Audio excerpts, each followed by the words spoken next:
नीतीश कुमार के करीबी पीके शाही ने क्यों छोड़ा महाधिवक्ता का पद? सियासी गलियारों में क्या है चर्चा? नमस्कार, आप देख रहे हैं सिटी पोस्ट लाइव। मैं हूं सृष्टि राज। पूर्व मुख्यमंत्री नीतीश कुमार के करीबी रहे बिहार सरकार के महाधिवक्ता पीके शाही ने अपने पद का परित्याग कर दिया। उनके इस्तीफे के बाद अब राज्य सरकार जल्द नए महाधिवक्ता की नियुक्ति करेगी।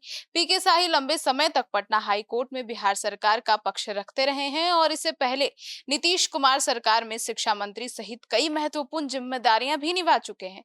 अब आइए जानते हैं विस्तार में पीके शाही ने बिहार सरकार के महाधिवक्ता का पद क्यों छोड़ा। चीफ एडिटर श्रीकांत प्रत्युसर से, सर आखिर क्यों छोड़ दिया ये पद? देखिए, ये तो सबके ज़हन में सवाल है और इसका जवाब अभी तक मिला नहीं है। इसका जवाब तो पीके शाही जी ही दे सकते हैं या फिर सरकार दे सकती है।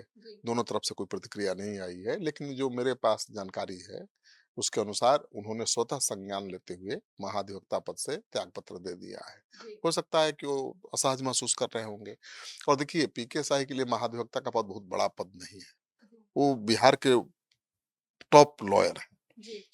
माने कोर्ट में खड़ा हो जाते हैं तो 1 लाख रुपए का फीस है, 1 दिन का। सिर्फ एक सुनवाई। एक एक क्या, रोज 3-4 केस में वो खड़ा होते हैं। 4-5 लाख रुपए तो रोज उनको मिल सकता है। लेकिन फिर भी पैसे को लात मार के उन्होंने ये पद स्वीकार किया था, क्योंकि ये मान प्रतिष्ठा इससे बढ़ती है। ये सम्मान का प्रतीक है। तो ठीक है, वो तो दोबारा भी बने थे ना, पहले भी रह चुके हैं। 2005 से 2010 तक रह चुके हैं महाधिवक्ता। फिर मंत्री रहे हैं और अब फिर महाधिवक्ता थे और अब उन्होंने त्याग पत्र दे दिया है। वरिष्ठ अधिवक्ता तो है ही और पिछले कई वर्षों से पटना हाई कोर्ट में बिहार सरकार का पक्ष मजबूती से रखते रहे हैं। लेकिन उनके इस अचानक इस्तीफे के बाद कई तरह की चर्चाएं हो रही हैं। आपने ठीक कहा कि क्यों छोड़ दिया। इस बीच बिहार सरकार में नए महाधिवक्ता की नियुक्ति को लेकर भी हलचल तेज हो गई है और हो सकता है कि बहुत जल्द बिहार को नया महाधिवक्ता भी मिल जाए। सर, तो ऐसे में जो है वो सही मतलब शाही जी जो है उनका नीतीश कुमार के साथ लंबा और गहरा कनेक्शन भी है। हाँ, बिल्कुल, वो अधिवक्ता थे, लेकिन सबसे भरोसेमंद थे नीतीश कुमार के और बिहार के उन चुनिंदा कानूनी दिग्गजों में गिने जाते हैं जिनके नाम से बड़े-बड़े अपराधियों की पतलूनें गीली हो जाती हैं। बड़े-बड़े राजनेता कुर्सी छोड़कर खड़े हो जाते हैं। बिहार सरकार और मुख्यमंत्री नीतीश कुमार के साथ उनका रिश्ता बहुत पुराना और भरोसे का रहा है। उन्होंने कानूनी दांव-पेच के साथ-साथ राजनीति के मैदान में भी अपनी अमिट छाप छोड़ी है। इससे पहले पीके शाही मुख्यमंत्री नीतीश कुमार की कैबिनेट में बिहार के शिक्षा मंत्री, पर्यावरण मंत्री और योजना विकास मंत्री जैसी महत्वपूर्ण जिम्मेवारियां संभाल चुके हैं। उन्होंने राजनीति में जब संन्यास लिया और मंत्री पद से मुक्त हुए तो उन्होंने दोबारा पटना हाई कोर्ट में अपनी वकालत शुरू कर दी और कई वर्षों से सरकार के लिए पटना हाई कोर्ट में लड़ाई लड़ते रहे और फिर उनको महाधिवक्ता बना के रखा था नीतीश कुमार ने। अब सम्राट, अभी तो एनडीए की ही सरकार है, लेकिन मुख्यमंत्री बदल गए हैं, सम्राट चौधरी हैं। तो मुख्यमंत्री की इच्छा से ही कोई महाधिवक्ता रहता है, क्योंकि उसको सरकार को ही कानूनी सहायता देनी है ना भाई। तो हो सकता है कि अब नए कप्तान हैं सम्राट चौधरी, उनको कोई और पसंद हो। तो होता रहता है राजनीति में, कोई बड़ी बात नहीं। जी सर, राजनीति छोड़ने के बाद 2023 में जो है वो दोबारा महाधिवक्ता बने थे। हाँ, राजनीति छोड़ने के बाद 2005 से 10 तो रहे ही, फिर 2023 में भी बने, ठीक है ना? और दोबारा पारी पूरी नहीं की उन्होंने। अभी इस्तीफा दे दिया है, आज ही दिया है। और सबसे बड़ी बात है कि कल ही नए न्यायाधीशों का शपथ समारोह है पटना हाई कोर्ट में और आज उन्होंने इस्तीफा दिया है। तो बहुत जल्द नए महाधिवक्ता के नाम का ऐलान हो जाएगा, कल ही मुझे लगता है। आज ही हो जाए, कल उनका ओथ भी हो जाए। तो ये बहुत बड़ी बात है। तो कभी भी उनके नाम का नोटिफिकेशन जारी हो सकता है, नए महाधिवक्ता के नाम का। पीके तत्कालीन महाधिवक्ता ललित नारायण, आपको याद होगा, किशोर ललित किशोर के इस्तीफे के बाद नीतीश सरकार ने दोबारा उनको महाधिवक्ता बनाया था और वो तो सबसे भरोसेमंद तो थे ही नीतीश कुमार के, कानूनी सलाहकार भी थे और पटना हाईकोर्ट में राज्य सरकार के सबसे बड़े कानूनी अधिकारी के तौर पर अपनी सेवाएं भी दे रहे थे।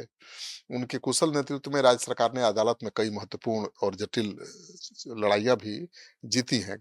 तो पीके शाही का बहुत योगदान रहा है नीतीश सरकार के कामकाज को ठीक ढंग से चलाने में। क्योंकि जी, कानूनी सहायता ना मिले तो सरकार चलाना मुश्किल हो जाता है। आए दिन केस मुकदमे सरकार के खिलाफ भी तो होते रहते हैं। जी। तो हमेशा वो सरकार को मजबूती से सरकार का पक्ष रखते रहे। मतलब कि सर बिहार के अगले महाधिवक्ता की नियुक्ति में राजनीतिक समीकरणों की भूमिका काफ़ी प्रमुख होगी। राजनीतिक समीकरणों की भूमिका तो हमेशा खास होती है। जी, यह पहली बार नहीं होगा।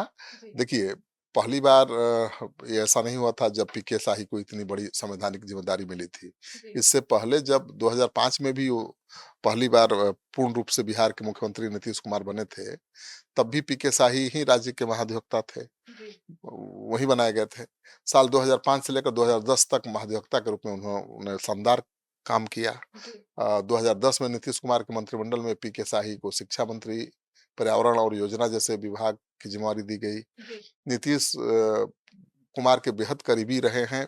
पीके शाही ने वर्ष 2013 में जेडीयू के टिकट पर चुनाव भी लड़ा था, महाराजगंज से लोकसभा चुनाव, जी, लेकिन हार गए थे आरजेडी से। इसके बाद उन्होंने सक्रिय राजनीति छोड़ दिया था और उसके बाद उनके ट्रैक रिकॉर्ड को देखते हुए 2023 में फिर से नीतीश कुमार ने उनको महाधिवक्ता बनाया था। जी, लेकिन अब उन्होंने इस्तीफा दे दिया है, अब नई पारी की शुरुआत होने वाली है। जी, मुझे लगता है कि पीके शाही के इस फैसले से कोई खुश हो या ना हो, उनका परिवार ज़रूर खुश होगा। जी। क्योंकि वो तो कोई पैदल थोड़े हुए हैं, रोड पर थोड़े आए हैं। अब अब तो वो आज़ाद हो गए। उनकी आमदनी और बढ़ जाएगी। जी, तो परिवार के लिए माने उनके लिए कोई सेटबैक नहीं है। जी, ठीक है, थे सम्मानजनक पद है, उस पर थे। बहुत दिनों तक थे भाई, पहले भी 5 साल रह चुके हैं, जी, अभी भी लगभग 2 साल से ज़्यादा हो चुका है। और अब आगे वो वकालत करेंगे तो थोड़ा आम लोगों को भी फ़ायदा मिलेगा। अभी तो सरकार के लिए लड़ रहे थे केस ना, जी, अब आम लोगों के लिए केस लड़ेंगे, सरकार के खिलाफ भी लड़ेंगे, जी। तो आम लोगों को ज़्यादा फ़ायदा होगा। सर तो ऐसे में अब वो नहीं है, उन्होंने इस्तीफा दे दिया है, तो महाधिवक्ता की रेस में कौन-कौन शामिल हैं? देखिए, पीके शाही के अचानक पद छोड़ने के बाद अब सबसे बड़ा सवाल यही है जो आपने पूछा जी, कि बिहार का अगला महाधिवक्ता कौन होगा।